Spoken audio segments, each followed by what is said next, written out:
Drama bíblico, esqueleto del Antiguo y Nuevo Testamento, clase 6.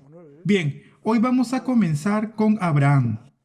En la clase pasada hemos hablado un poco acerca de la vida de Abraham, cómo salió de Egipto y comenzó a vivir en Betel. Luego pudimos ver cómo el ganado de Lot y de Abraham crece y se vuelve tan numeroso que sus siervos empezaron a tener contiendas entre ellos. Entonces, Abraham le dijo a Lot, vamos a separarnos porque no podemos habitar juntos en esta misma tierra. Estaban causando mucho problema. Entonces Abraham le dice a Lot, escoge tú primero lo mejor. Lo que mejor a ti te pareciere, eso escoge. Si tú vas a la diestra, yo iré a la siniestra. Esta historia ya la vimos en la clase pasada. Y es así como Abraham le permitió que escogiera lo primero. Y Lot vio las llanuras del Jordán y vio que había abundante agua, que era muy parecido al huerto del Edén, que era como Egipto en su abundancia. Había abundante agua y parecía propicio para poder habitar en aquellas tierras. Así es como Lot escoge la llanura del Jordán. Hasta aquí hemos llegado en la clase pasada, ¿verdad? Abraham, por su parte, había recibido como promesa de parte de Dios que toda la tierra que pisara con sus pies sería dada a él y también a su descendencia. Luego vimos que fue a vivir a Hebrón. Ahí se quedó a vivir. En realidad llegamos hasta aquí, ¿verdad? Hasta cuando Abraham llega a Hebrón. Este es el punto de la historia. Y al final de la última clase, de la clase 5, les prometí que les iba a mostrar algunas fotos de Hebrón. Hebrón se encuentra en Palestina, y cuando uno viaja hacia Jerusalén, es un poco complicado poder ir a Hebrón para no poder entrar por la tierra palestina. Este edificio que ustedes ven aquí es el edificio que está encima de la cueva de Macpela, construido por Herodes. Y esta foto que ven es un modelo del edificio que está arriba de la cueva de Macpela.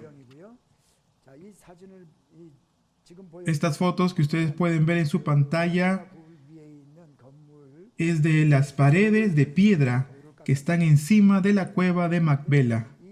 Es la edificación que está por encima.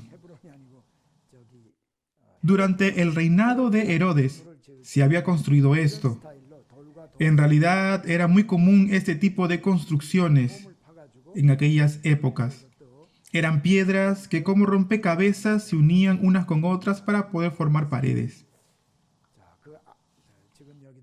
Aquí también ustedes pueden ver qué tipo de construcción se realizaba en los tiempos de Herodes.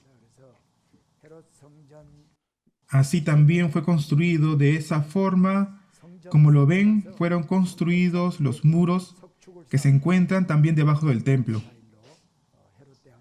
Están debajo del templo, en los templos que construyó Herodes. Esta parte es la parte inferior de la cueva de Macpela.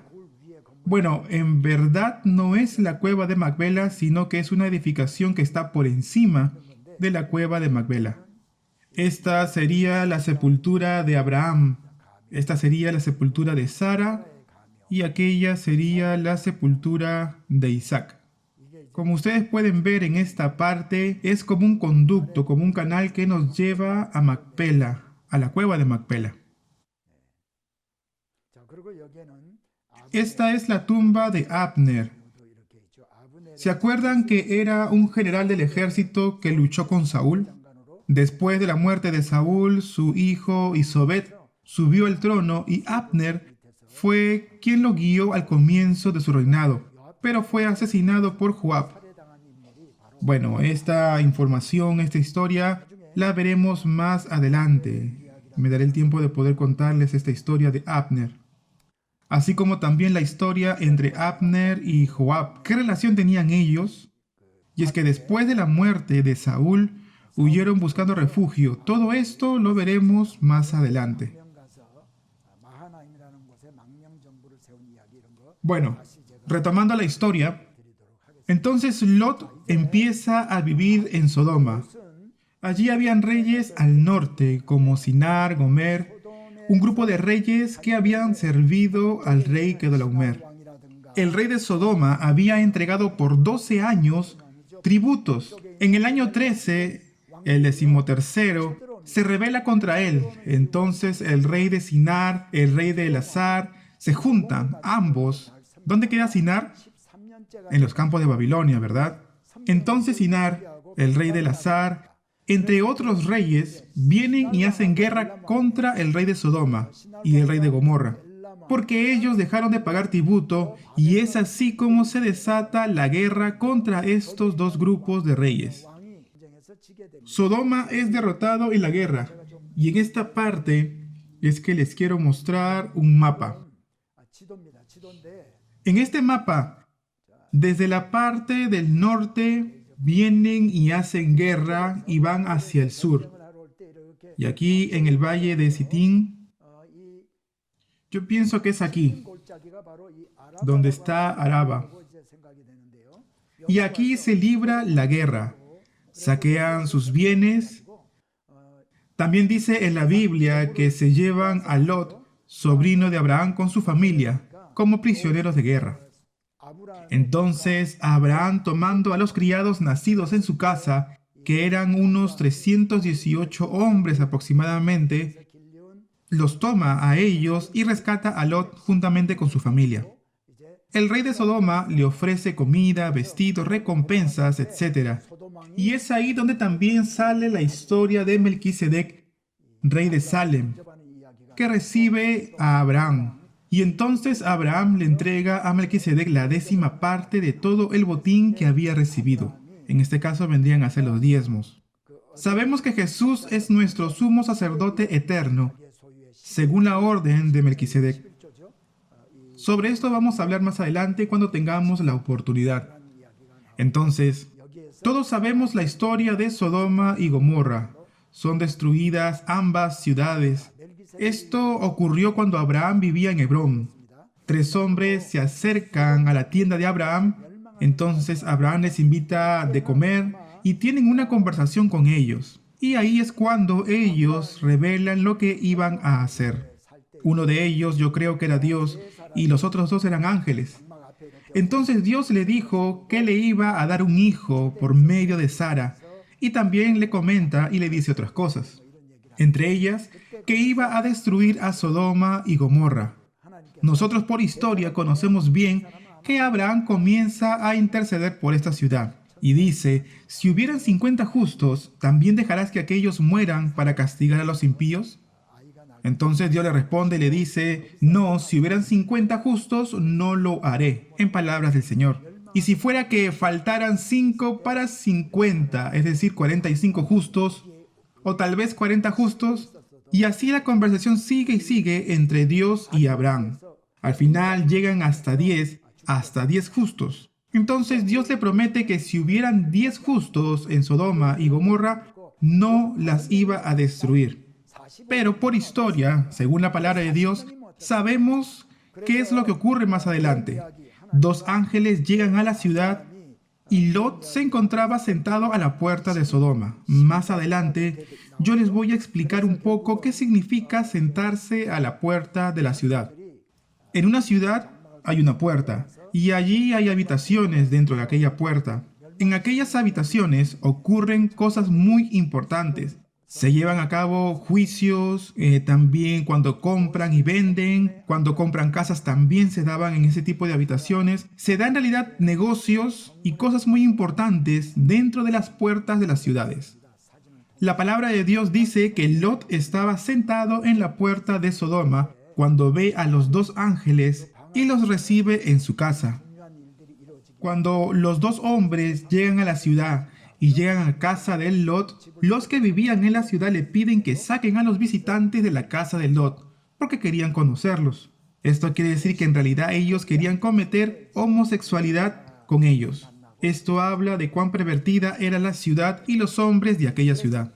Los ángeles hieren con ceguera a todos los hombres y luego los ángeles les dice a Lot y a su familia que salgan de la ciudad, que salga con su esposa, con sus hijos, con sus hijas, que están en aquella ciudad. Lot entonces toma a su esposa, a sus hijas, pero sus yernos no lo toman en serio, sino como una burla. Se burlan de la palabra de Dios y por tanto ellos mueren en su incredulidad. Hoy en día, también hay personas que no toman en serio la palabra de Dios y hasta dudan y no creen en la palabra de Dios. Y para ellos está reservada la destrucción eterna, como lo fue para estos hombres. Es por esa razón que nosotros tenemos que orar, predicar cada vez más el Evangelio e instarles a que puedan creer y puedan ser parte del pueblo, parte del reino de Dios. Ese, amados seminaristas, es nuestro llamado. Bueno, dentro de la historia, entonces ahora Lot está huyendo junto con toda su familia, con su esposa y con sus hijas. Pero la esposa mira hacia atrás y se convirtió en una estatua de sal. Así lo dice la Biblia. Es decir, que solamente sobrevivieron Lot y sus dos hijas. Y de allí fueron a vivir a Zoar y empiezan a morar allí. En la Biblia, en Génesis, dice que las dos hijas de Lot tuvieron miedo de quedarse en Zoar. Por eso es que se fueron de ahí y habitaron en una cueva juntamente con su padre. Yo les mostré anteriormente en un mapa dónde quedaba Sodoma. Les voy a mostrar nuevamente. Se cree que Sodoma habría estado en la parte sur del Mar Muerto. No se sabe con certeza la ubicación de Sodoma, pero otra posibilidad es donde dice aquí, en Pademma. Yo fui varias veces allí. Es un lugar muy desértico, donde cayó fuego y azufre. Hay rastros de quemaduras en ese lugar. Hallaron también cosas quemadas, rastros, ruinas. Por eso es que algunos arqueólogos sostienen que aquí habría quedado la ciudad de Sodoma, un poco más al norte. Bueno, aquí hay varias cuevas que son conocidas como las cuevas de Lot. Les voy a mostrar algunas fotos. Esto queda un poco más al sur del Mar Muerto, del lado de Jordania. Fuimos a un viaje de peregrinación y estábamos subiendo a la cueva, un poco más arriba. Por medio de este camino llegamos al monte y en aquella ladera es que nos tomamos esta foto. Hoy hay un museo ahí, donde uno puede entrar y puede visitar. Uno puede ver allí cómo vivían las personas en la época de Lot. Y también hay elementos que aquellas personas utilizaban en ese momento. Aquí vemos otra foto. Yo estuve varias veces en este lugar. Cuando yo fui hace 20 años no había nada. Esta estructura que ustedes ven no estaba. Se supone que esta es la cueva donde estuvo Lot. Aquí mismo hay unas ruinas de una iglesia bizantina. Y hay ruinas que tienen que ver con un piso, con la pared. Y para proteger todo esto hicieron esta estructura. Todavía no estaba habilitada para el público, por eso es que desde abajo le tomé la foto y la foto nada más, porque no nos permitían ingresar en aquel tiempo. Ahora, esta foto fue tomada de una foto de un museo. Es una foto panorámica que desde aquí aparece como un zoom, ¿verdad? Mucho más cerca. Lo que vemos aquí, en este puntito rojo que está que se mueve, sería la cueva en donde estuvo Lot con sus dos hijas. ¿Y por qué pensamos que esta sería la cueva donde estuvo Lot con sus dos hijas? Porque aquí había una iglesia bizantina en la época bizantina. Si se levantó una iglesia arriba en una cueva, es porque habría sido una cueva muy significativa, ¿verdad? Por eso es que creemos que la iglesia en la era bizantina habría levantado esta iglesia conmemorativa a la cueva de Lot. Aquí habría quedado el templo principal y hay mosaicos que quedaron como ruinas. Esta es la cueva de la que estamos hablando. Cuando yo fui a la cueva, todavía no tenía esta estructura de protección. Yo tomé esta foto que es la entrada de la cueva. Y en esta es la parte de arriba de la cueva. En la época bizantina, la iglesia había sido levantada y esta era la entrada de la iglesia. Y decimos que podría haber sido la cueva de Lot y sus dos hijas. Está como en medio de un cerro. Uno tiene que subir 30, 40 minutos cuesta arriba para poder llegar a esta cueva. Es de bastante difícil acceso. Y después, cuando descendemos, se ve el siguiente panorama. Esto es Araba, el Valle del Jordán. Bien, volvamos nuevamente a la historia de Lot y sus dos hijas. Las hijas dicen: durmamos con nuestro padre y conservemos de nuestro padre descendencia. En realidad ellas no tenían marido, por esta razón no habría manera de dar descendencia, sino la única forma sería estando con su padre. Bueno, eso decían ellas. Entonces dieron a beber a su padre y luego durmieron con él. La hija mayor dio de beber vino a su padre y durmió con él y tuvo un hijo. Y a ese hijo lo llamó como Moab. Y él es el padre de los moabitas hasta el día de hoy. La hija menor también dio de beber a su padre y durmió con él y dio a luz un hijo, al que llamó su nombre Ben-Amí. Ben significa hijo. Ben-Amí significa el hijo de mi pueblo. Moab significa semilla o simiente, es decir, la simiente de mi padre o de mi pueblo. Entonces, Ben-Amí es el padre de los moabitas hasta el día de hoy. Estos dos son dos pueblos que aparecen mucho en el Antiguo Testamento. Tanto los moabitas como los amonitas son parientes de Abraham. Claro, son descendientes también de Abraham, porque nacieron de las sobrinas de Abraham. Aparte de Israel hay pueblos importantes. ¿Cuáles pueden ser? Pueden ser de repente Edom, Moab y Amón. Los edomitas nacen de Esaú. Esaú sería el padre de todos los edomitas. Esaú entonces es el hermano mayor de Jacob. Todavía no hablamos de Jacob, pero Esaú es el padre de los edomitas. También están los amonitas y los moabitas, que nacen de las hijas de Lot con su padre. En verdad, estos tres pueblos están emparentados con las tribus de Israel. Esa historia la encontramos aquí en Génesis, cuando Abraham va a mudarse y habita en Gerar. Gerar es una de las tierras de Filistea. Habita luego allí como forastero en Gerar. Ahí tiene algunos inconvenientes, así que nuevamente se va a mudar a Berseba. Berseba significa 7 pozos. Para la gente de la antigüedad era muy importante contar con un pozo, o de lo contrario morirían. Es por esta razón que Abraham hacía pozos y así podía encontrar agua. Por esa razón es que Berseba se llama como la ciudad de los 7 pozos. Vamos a ver la foto de Berseba. Delante de las ruinas encontramos un pozo. ¿Ven? Aquí hay uno. Aquí hay un tamarindo, un árbol de tamarindo. Y aquí está el pozo. En esta ruina hay un altar. El altar original que se encontraron aquí lo llevaron a un museo.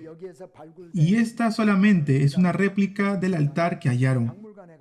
Es un altar de holocausto que, si se dan cuenta, tiene 4 cuernos, que simboliza la autoridad de Dios. Aquí se presentarían el sacrificio de animales. Este altar no fue hecho conforme a la palabra de Dios. ¿Por qué? Porque cuando Dios le dijo al pueblo de Israel, dijo que hicieran un altar, pero con piedras no labradas a mano.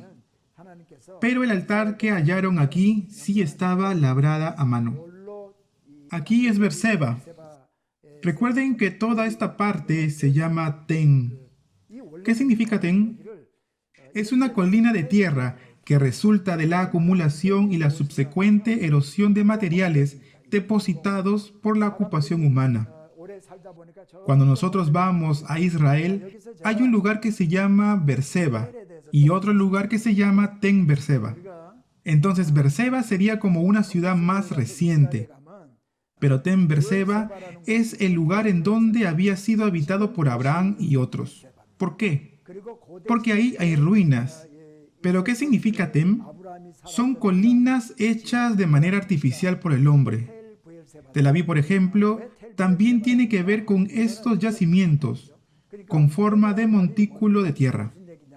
Cuando visitamos las ruinas en Turquía, en Israel y en Jordania, encontramos ruinas de ciudades antiguas que están como en colinas.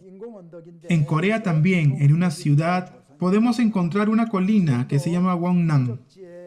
No es tan grande esa colina, pero un ten es una colina bastante extensa y claro, puede abarcar toda una ciudad. Por ejemplo, está Tem de Jericó. Estamos hablando de unos 4 estadios de fútbol americano. ¿Y por qué se forman estos revelamientos de asentamientos? ¿Cuáles son las condiciones que se necesitan para un asentamiento humano? 1. Que haya agua. Agua en pozos, porque de lo contrario, sin agua el hombre no podría vivir. Segunda condición es que exista terreno para poder trabajar la tierra, para poder labrar la tierra. No es un terreno que se pueda trabajar en la agricultura. No puede estar llena de piedras, por ejemplo. Y tercera condición es que no sea un valle, sino una colina.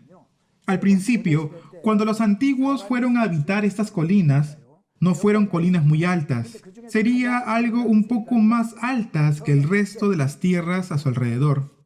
Hay que construir casas, levantar muros, pero en la antigüedad utilizaban mucho las piedras para poder construir sus casas.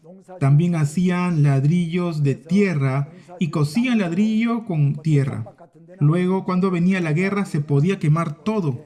La gente a veces huía de ahí, y cuando estaba todo devastado y derrumbado, ellos volvían al lugar y construían nuevamente sus casas. Entonces, esa ciudad puede quedar desolada por algunos motivos. Aquellas ciudades pueden quedar desoladas por muchos motivos. Uno de ellos podría ser por la guerra. Puede quedar desolada esa ciudad y van a tener que ir a buscar otro lugar donde poder habitar. O de lo contrario, podrían quedarse sin agua. Otra podría ser el agua. A lo mejor sí pueden tener un terreno para la agricultura, pero si no tienen agua, entonces la gente se va. También se pueden ir cuando el pozo se seca, cuando deja de producir agua. Entonces, en realidad no se podría vivir allí. Otra razón podría ser las plagas, plagas que brotan entre las personas, provocando la muerte de muchos. Entonces, cuando hay plagas en una zona, la gente se aparta y huye de allí. Pero mientras tengan terreno para la agricultura y agua, varias décadas después van a volver otras personas a habitar ese lugar. Entonces, imagínense que esto se repite una y otra vez por 1000, 2000 años. Entonces, cada vez esta colina va a ser más alta y va a acumular más asentamientos. Los arqueólogos excavan un Tem, por ejemplo. No saben de qué ciudad se trata, pero supongamos que le llaman Ten Sultan o Tem el Sapi. Ellos les van dando el nombre que a ellos les parece y después van viendo cuál podría haber sido la ciudad correspondiente. Luego hacen más excavaciones. En realidad, no es que ellos excavan en cualquier lugar, sino que miden muy bien y van como excavando una parte y van viendo las diferentes capas. La capa más inferior sería la más antigua. Supongamos que en el tiempo de bronce había un asentamiento. Después, en el tiempo de hierro, hay otro asentamiento. Y así, los arqueólogos van excavando y van encontrando varias capas de asentamiento en una colina. Así también estaba Berseba antes. Estaba todo cubierto. Era todo colinas también. Hoy también es una colina, pero le sacaron toda la tierra y miren cómo quedó. Esto que ustedes ven aquí es una calle. Estos serían las casas, los muros de la ciudad. Cuando los arqueólogos hallan un Tem, un asentamiento, buscan primero la puerta de la ciudad. y también lugares habitados por los reyes. Esto que ustedes ven ahora es de la era de hierro, es decir, en el tiempo de David, ¿verdad? Después de Abraham. Todo esto es posterior a Abraham en la época de David. Y si siguieran excavando, podrían hallar asentamientos de la época anterior a la de David, quizá en la época contemporánea a Abraham. Estas son las ruinas. Esta pertenece a la era de hierro. ¿Ven esas piedras? Eso pertenece a Glacis de Berseba. ¿Qué es Glacis? Es un terreno con una ligera pendiente situado entre una montaña y la llanura y cubierto con una capa de canto de diversos tamaños, producto de la erosión. Es un terreno en pendiente junto a una fortificación. Esto sería una calle de Berseba.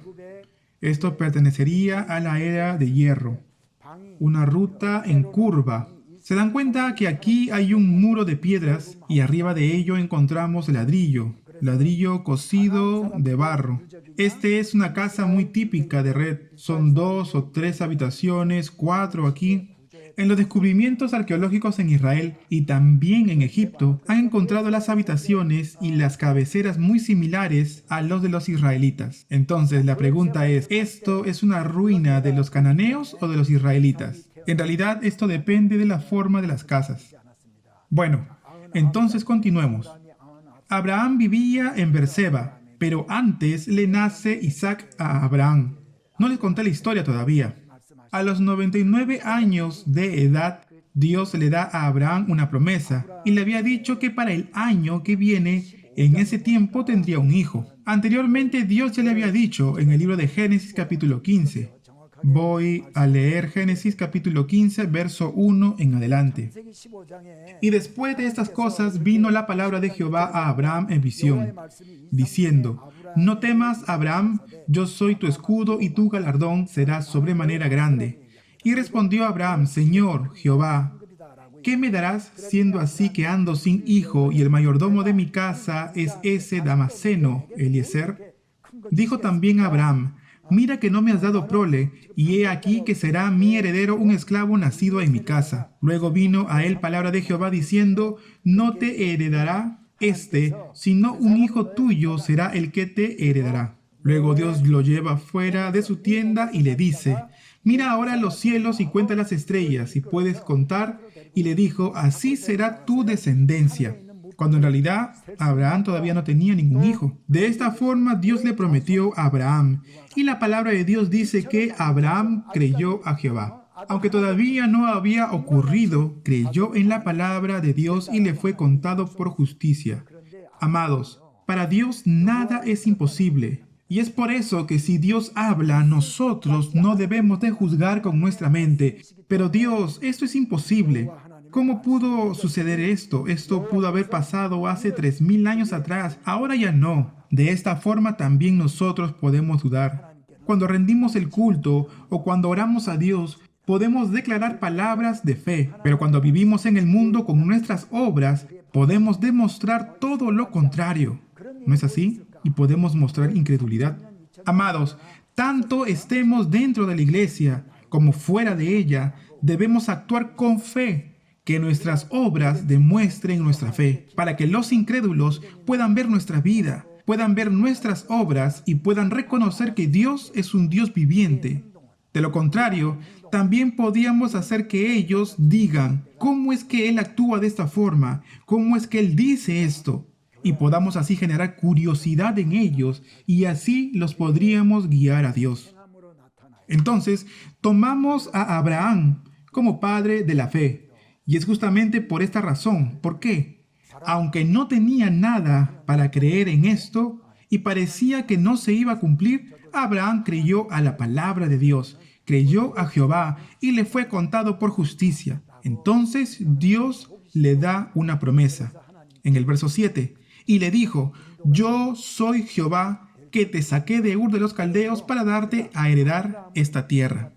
Y también le dijo a Abraham un poco más adelante, en el verso 13, Entonces Jehová le dijo a Abraham: ten por cierto que tu descendencia morará en tierra ajena y será esclava allí y será oprimida 400 años. Mas también a la nación a la cual servirán juzgaré yo, y después de esto saldrán con gran riqueza. Hablando de los descendientes de Abraham. Amados seminaristas, esto se cumple en el tiempo de Jacob, que después fue llamado como Israel. Cuando estudiemos José, eso lo vamos a ver, ¿verdad? José es vendido como esclavo a Egipto por sus hermanos. José nunca se imaginó que él estaría cumpliendo la promesa de Dios. Pero Dios le dio un sueño a José, y por ese sueño fue aborrecido por sus hermanos. Fue vendido como esclavo a los egipcios. Y sabemos que José es nombrado gobernador de Egipto, y luego manda a buscar a su padre Jacob y a toda su familia, 70 personas en total que van a ir a vivir a Egipto. Luego de 400 años en Egipto, cumpliéndose así la palabra de Dios que dice en el libro de Génesis capítulo 15. Después de esto, durante 400 años son esclavos dentro de Egipto. Dios los castiga de esta forma y luego saldrán de Egipto. Amados seminaristas, la palabra de Dios se cumple a la perfección. Y en la cuarta generación van a volver a la tierra de Canaán. Entonces, después de 400 años, volverán a la tierra. Dios le dio esta promesa a Abraham, que le daría esta tierra, y también a su descendencia.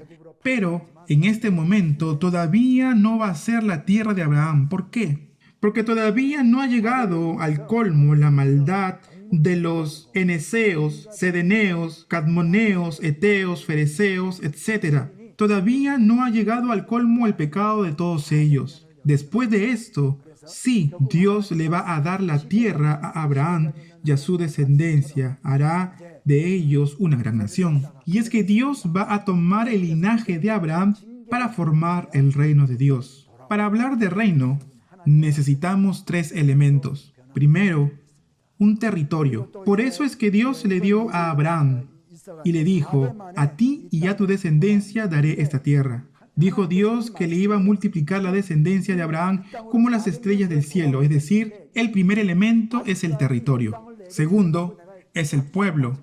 Para que exista un reino es necesario un pueblo. Y este pueblo va a ser el linaje de Abraham. Este es el plan de Dios. Y tercero, es la soberanía. ¿Cuál es la soberanía? Hoy, en una república, la gente tiene la soberanía. Pero en el reino de Dios, ¿quién tiene la soberanía? Dios.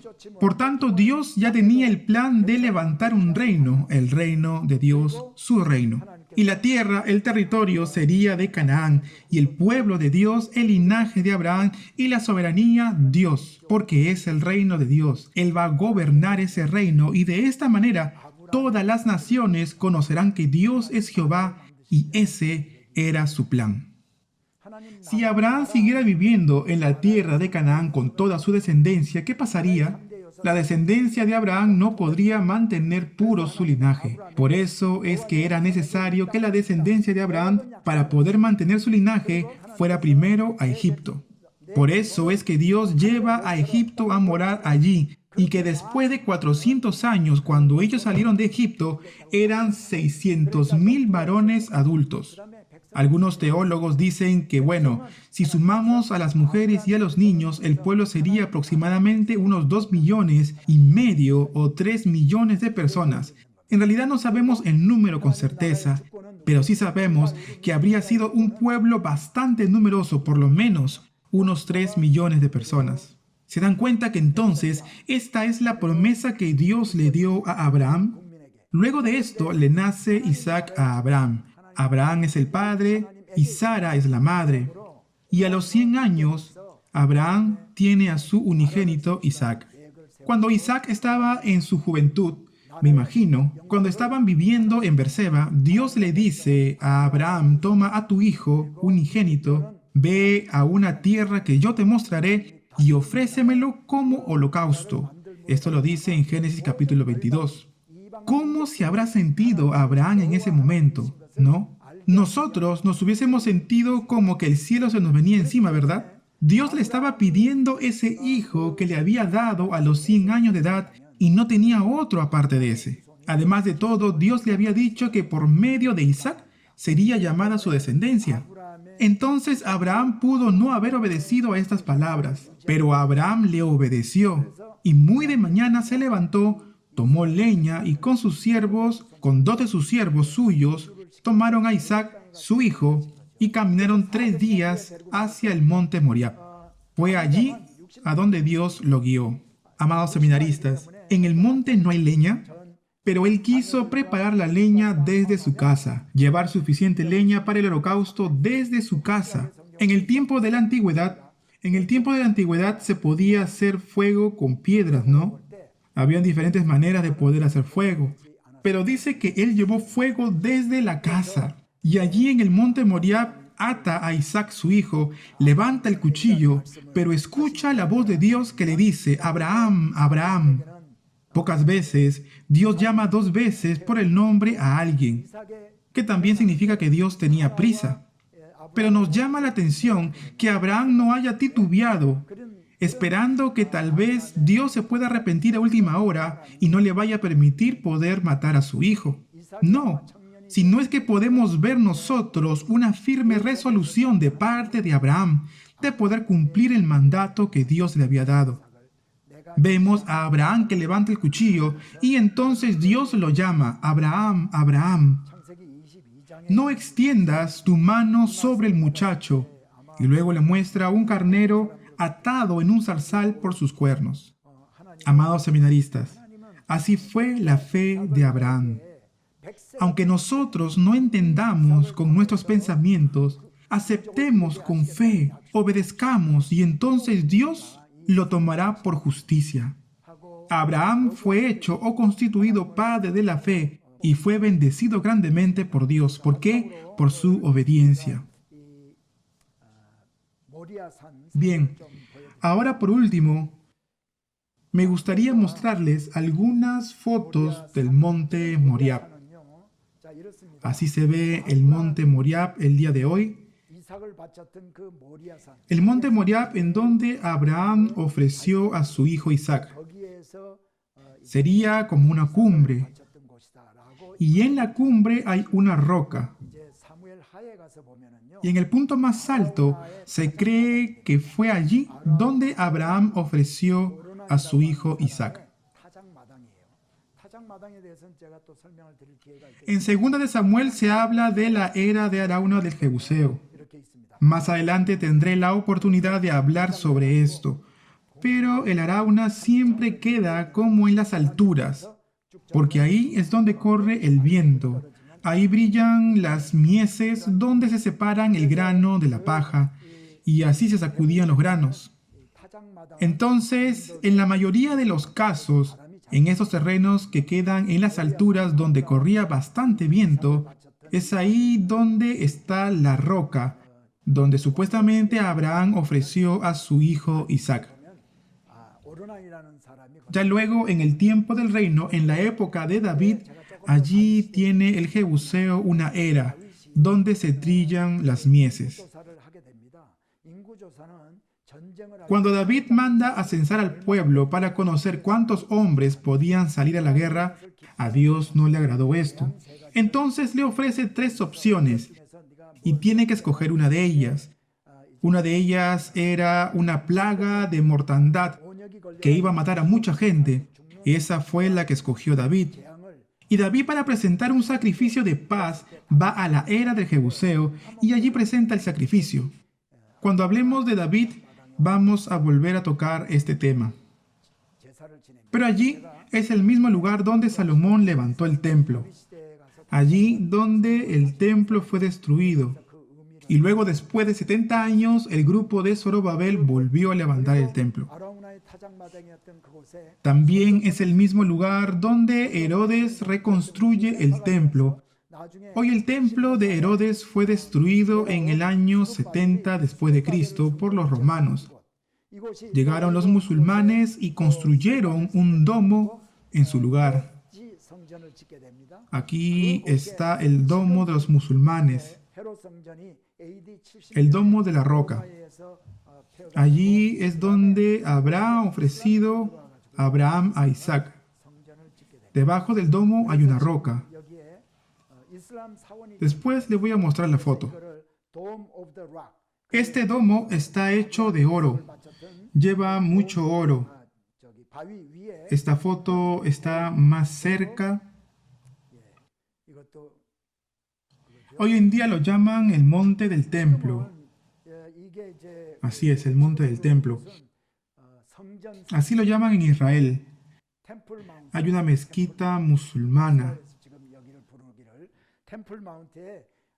Y debajo del domo se ve esto. Desde arriba se toma la foto. Yo lo tomé de un libro y se ve así. Aquí está la roca y debajo hay una cueva. Y aquí en esta roca Abraham habría ofrecido a Isaac. Los musulmanes dicen que aquí estuvo Mahoma orando y ascendió a los cielos desde aquí. Obviamente los musulmanes también dicen ser hijos de Abraham. Incluso creen en algunos profetas. Y en especial este es el lugar de ascensión de Mahoma, y para ellos es el segundo lugar más sagrado. En verdad este lugar es sagrado para los judíos, para los musulmanes, incluso también para los cristianos. Por eso es que dicen que se puede librar la Tercera Guerra Mundial debido a este lugar tan conflictivo. Aquí hay una huella. Esta es una historia muy divertida. Estas huellas que están aquí en la piedra dicen que son las huellas que dejó Mahoma antes de su ascensión a los cielos. Es lo que dicen ellos. Bueno, hay más fotos también. Esto es desde el monte del templo hacia el oriente, que es el monte de los olivos. El torrente de Cedrón es esto. Aquí hay muchas rocas, ¿verdad? Este es el cementerio de los judíos. Es un cementerio público. Cuando el Mesías venga, vuelva al monte de los olivos. ¿Se acuerdan que dice que vendrá del lado del oriente? Ellos dicen que cuando el Mesías venga, ellos quieren resucitar primero. Por eso es que se entierran allí. Esta es la era de Arauna. Aquí es donde trillan las mies. Cuando hablemos de Ruth, vamos a volver a retomar esto. Bueno, la sexta clase entonces va a ser hasta aquí. Muchas gracias por todo el esfuerzo que ustedes están haciendo al estudiar hasta aquí. Amados seminaristas, ya sé que aunque no los pueda ver, sé cuántas personas están entrando para poder estudiar y eso me produce un gran desafío. Yo los animo, y si hubiera una persona que entra y quiere conocer más del Señor, yo me esforzaré por seguir preparando estas clases. El Señor ama a cada persona. Cuando el Señor escogió a los 12 discípulos, los escogió para que estuvieran con Él. Así dice en la Biblia. Amados, recordemos que el Señor está con nosotros y deseo que podamos llevar una vida bendecida, que podamos anhelar aún más la palabra de Dios, más que ayer, y mañana más que hoy. Que podamos alcanzar un grado mayor de santificación hasta que el Señor vuelva por nosotros. Les bendigo en el nombre de Jesús. Nos vemos en la clase número 7. Culminaremos la clase 6 el día de hoy. En la próxima clase vamos a ver sobre el siervo de Abraham, Eliezer. Cómo Eliezer va a Aram, en donde busca una esposa para Isaac. Y deseo que el Señor nos bendiga por medio de esta historia. Seguimos con Génesis entonces. Nos vemos en la siguiente clase, clase número 7. Muchas gracias.